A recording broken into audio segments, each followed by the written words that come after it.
अस्सलाम वालेकुम नाज़रीन, मैं हूँ M A Wajid. 7H news में आपका खैर मकदम है।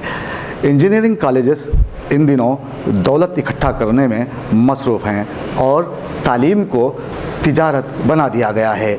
ऐसे में एक तालिब इल्म को फ़ीस ना अदा करने पर हरासा किया गया, जिसके नतीजे में इस तालिब इल्म ने ख़ुदकुशी कर ली। शहर हैदराबाद के मज़ाफ़ात मिर्चल में वाक़े विज्ञाना भारती इंजीनियरिंग के एक तालिब इल्म ने ख़ुदकुशी कर ली।